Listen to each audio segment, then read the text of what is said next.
जय सिया राम जय जय राम। सेतु बंध भई भीरति कपिनभ पंथ उड़ाही। अपर जल चरनी ऊपर चढ़ी चढ़ी पार ही जाही। सेतु बंध पर बड़ी भीड़ हो गई। इससे कुछ वानर आकाश मार्ग से उड़ने लगे और दूसरे कितने ही जलचर जीवों पर चढ़ चढ़ कर पार जा रहे हैं। जय सिया राम जय जय राम। मंगल भवन अमंगल हारी। द्रवहु दशरथ अजिर बिहारी।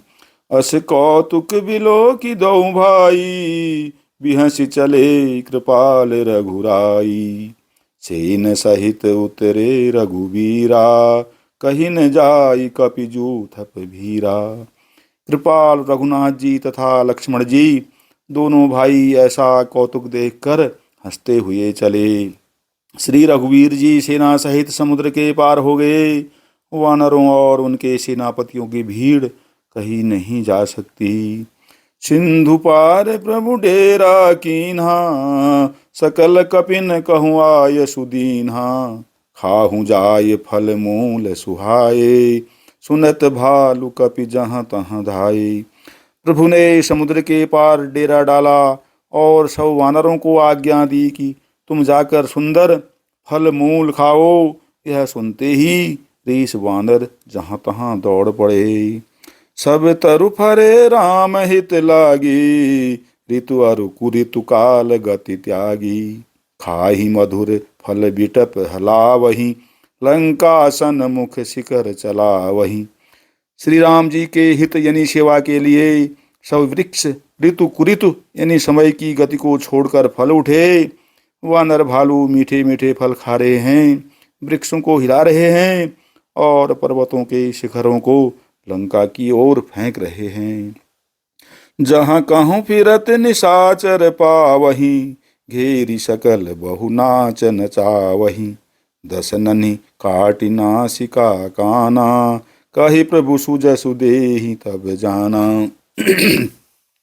घूमते फिरते जहाँ कहीं किसी राक्षस को पा जाते हैं तो सब उसे घेर कर खूब नाच नचाते हैं और दांतों से उसके नाक कान काट कर प्रभु का सुयश कहकर अथवा कहलाकर तब उसे जाने देते हैं।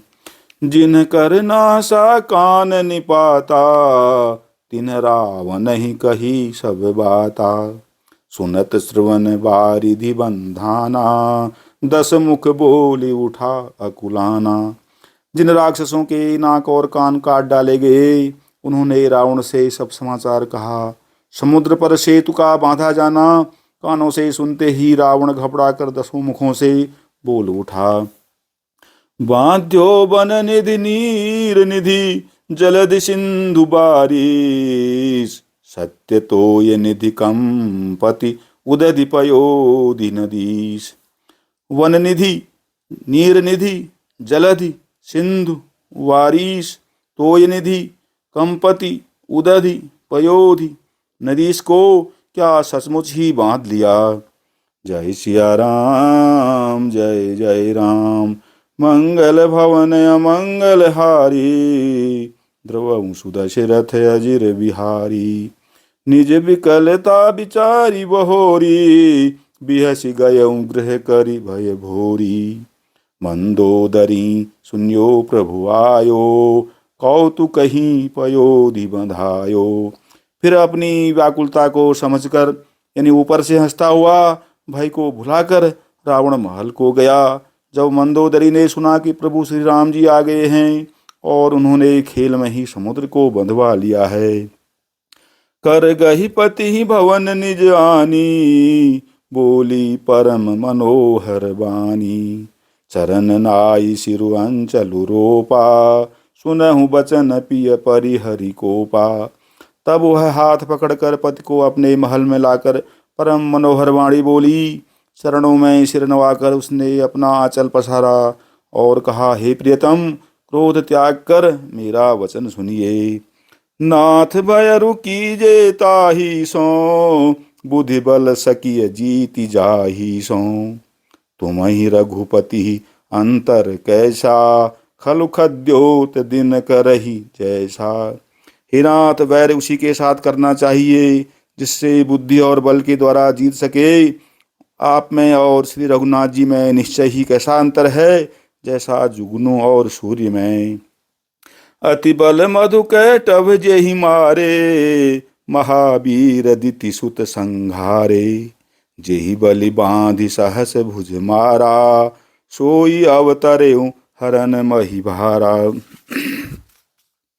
जिन्होंने विष्णु रूप से अत्यंत बलवान मधु और कैटभ दैत्य को मारा, और बारह और नृसिंह रूप से महान शूरवीर दिति के पुत्रों हिरण्याक्ष और हिरण्याकशिपु का संहार किया। जिन्होंने वामन रूप से बलि को बांधा और परशुराम रूप से सहस्त्रबाहु को मारा, वे ही भगवान पृथ्वी का भार हरण करने के लिए राम रूप में अवतीर्ण यानी प्रकट हुए हैं। तासु विरोध न कीजिए नाथा, काल कर्म जीव जाके हाथा। हे नाथ, उनका विरोध न कीजिए जिनके हाथ में काल कर्म और जीव सभी हैं। राम ही सौंपी जानकी, नाई कमल पद मात। सुत कहूँ राज समर्पि बन, जाई भजिय रघुनाथ सियावर राम। जय जय राम। मंगल भवन अमंगल हारी, द्रवहु सुदशरथ अजिर बिहारी।